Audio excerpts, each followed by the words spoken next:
Здорово, меня зовут Сергей, и сегодня я ваш официальный проводник по истории мирного атома. Присаживайтесь поудобнее, а мы начинаем.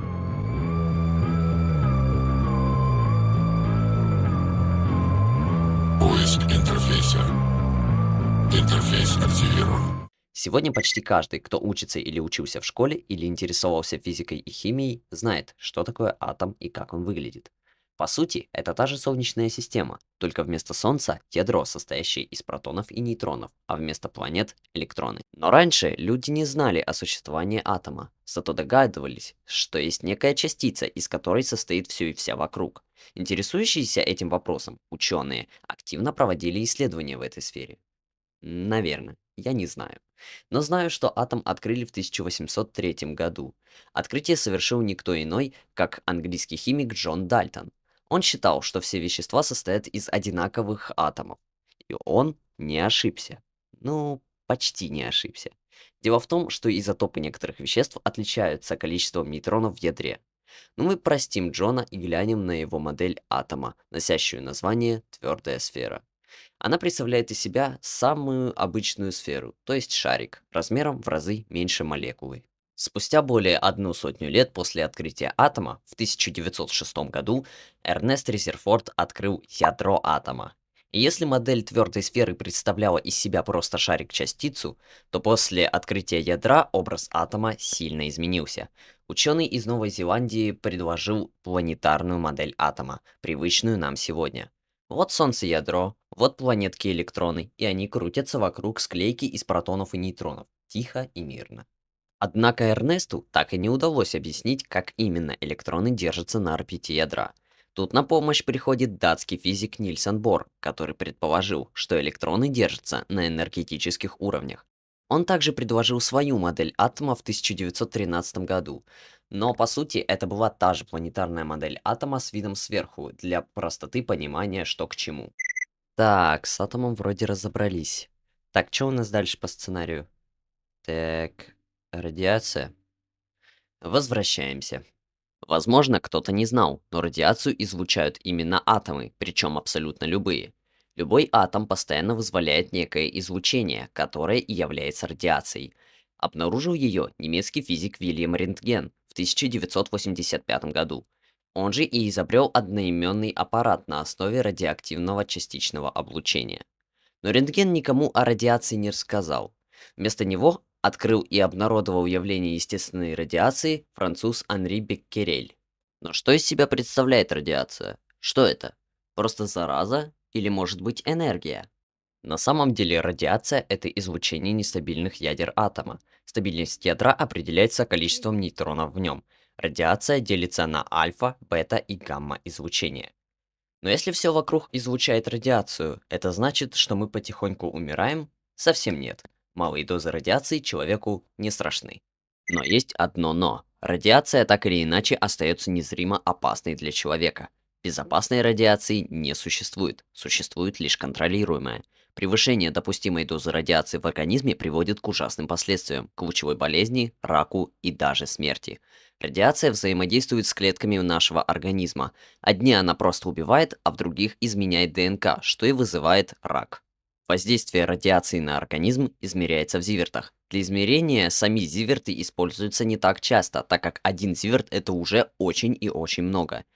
Для измерения чаще используют микрозиверты и миллизиверты.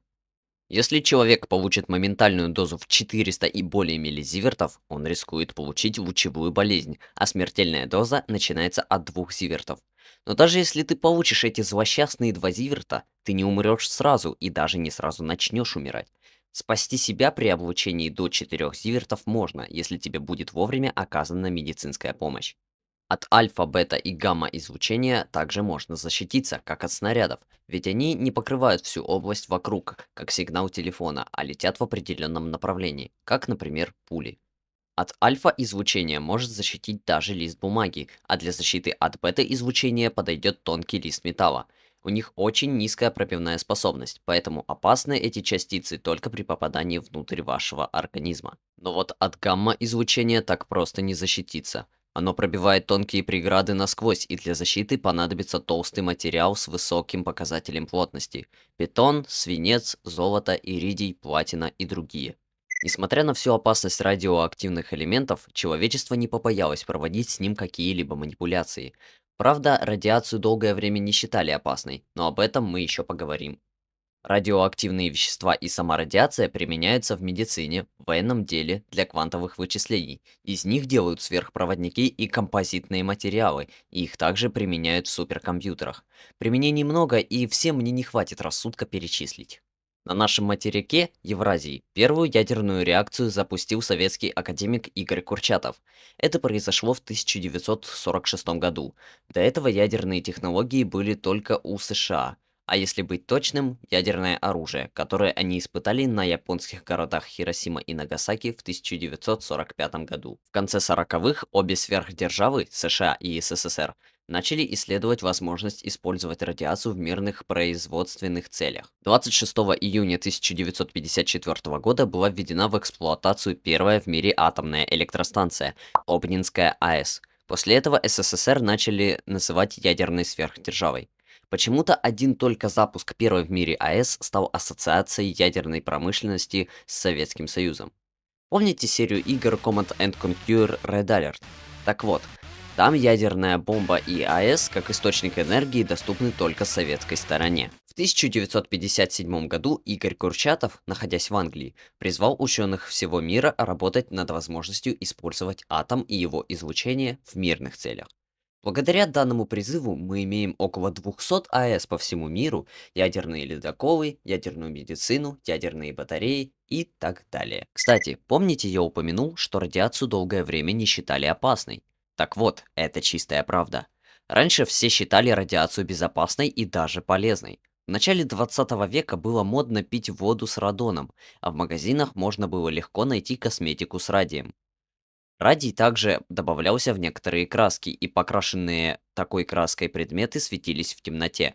Из-за незнания опасности радиации подобные продукты сильно портили здоровье людей, вызывая лучевые болезни и рак, как на предприятиях, так и в повседневной жизни. Небезызвестно дело о радиевых девушках, которые радиевый порошок наносили себе на лицо и в итоге заболевали раком. Да уж. Хорошо, что сейчас многим известна опасность радиационного излучения. Но проблемы с радиацией связаны не только с потенциальной опасностью, ядерным арсеналом и древними заблуждениями. Уверен, многие, заслышав слово «радиация», вспомнили аварию на Чернобыльской атомной электростанции или на АЭС Фукусима-1. Аварий в местах применения мирного атома было немало, аж 18. Среди них есть как мелкие, вроде облучения единственного сотрудника, так и крупные, как тот же Чернобыль. Пожалуй, расскажу о самых крупных из них. Всего я расскажу о 3 крупнейших авариях. Обращаю ваше внимание на то, что уровень значимости аварий измеряется по 7-бальной шкале ИНЕС. Поехали!